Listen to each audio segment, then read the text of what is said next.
ये तुष्टीकरण का राजनीति है।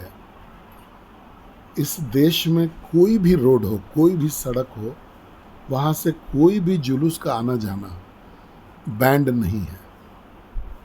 ये मोदी का इशू बहुत दिन से चल रहा था। सरकार का दायित्व तो बनता था कि जिन लोगों ने भी इसको रोका है उस रोड को उससे फ्री कराएं, और कोई भी आदमी कहीं से जा सकता है, आ सकता है। इसी रोड पर पूरे भारतवर्ष में कहीं पर भी रोक नहीं है।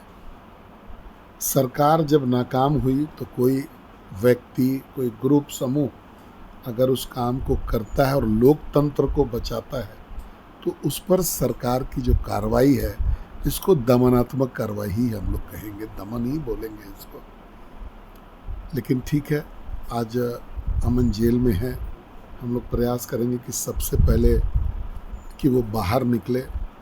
आपके माध्यम से जो एक चीज़ हम आपको, लोगों को बताना चाहेंगे, जिला प्रशासन को बताना चाहेंगे, आपको भी बताना चाहेंगे कि अमन कुमार अपराधी नहीं है। जेल गया है तो उसको ऐसा नहीं समझ लीजिए कि कोई अपराध करके जेल गया है। धर्म प्रचारक है, अत्याचार के खिलाफ लड़ते हुए जेल गया है, और जेल से जब निकलेगा तो भी उसकी उतनी ही सराहना की जाएगी एक सर्कल में जो आज हो रहा है। सर, ये चुनाव के बाद ही उनको क्यों जेल भेजा गया? देखिए, ये बात तो आपको जिला प्रशासन से पूछना चाहिए। टाइमिंग के विषय में केस उन पर रजिस्टर किया गया था, ये केस पूर्णतः गलत है। ये हम जरूर आपको कमेंट कर सकते हैं कि केस गलत है। केस करने का कोई औचित्य नहीं बनता था। जुलूस शांति प्रिय ढंग से पास कर गया था। जुलूस में वापस लौटने के क्रम में प्रशासन के द्वारा बाधा करने पर ये जो सिचुएशन है ये उत्पन्न हुआ।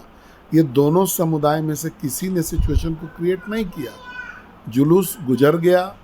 गुजरने के बाद जब लोग अपना घर जा रहे थे उस समय प्रशासन इंटरवीन करती है और मामला खराब होता है। और आप इस बात से भी इस चीज़ को देख सकते हैं कि सीओ, जो कि इन्फॉर्मेंट है केस में, सीओ उस समय साइट पे नहीं है। सीओ उस समय घटना स्थल पर उपस्थित नहीं है, लेकिन केस जो है वो सीओ कर रहा है।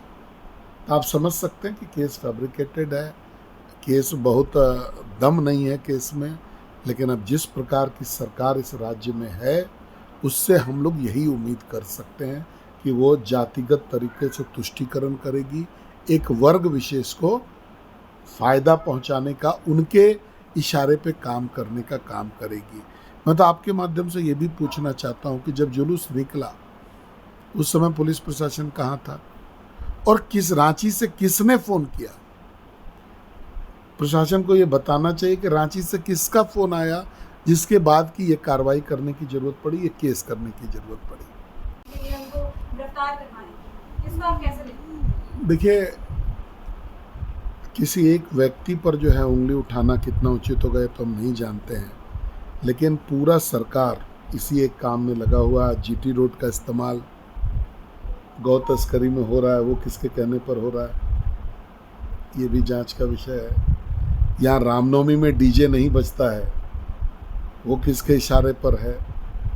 तो इस सरकार में ऐसी बहुत सारी घटनाएं हो रही हैं जो एक वर्ग विशेष को खुश करने के लिए हो रहा है। यहाँ के लोगों को समझना पड़ेगा इस बात को। देखिए, जैसा कि सांसद महोदय ने कहा कि अमन अपराधी नहीं है, पहला चीज़।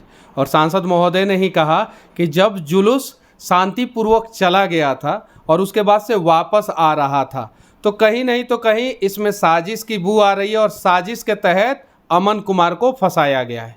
सोशल एक्टिविस्ट है, अपने धर्म की बात करते हैं, झारखंड के लोगों की बात करते हैं, झारखंड के गरीबों की बात करते हैं, इसलिए जो है उन्हें फंसाया गया। अब कहाँ से फ़ोन करके फंसाया गया, क्यों इस प्रकार? देखिए, उस घटना में जो है कुछ मुस्लिम समाज के लोगों का भी नाम है, लेकिन मुस्लिम समाज के किसी भी व्यक्ति को अभी तक गिरफ्तार नहीं किया गया। एक पर्टिकुलर समाज के लोगों का, धर्म के लोगों को गिरफ्तार किया गया।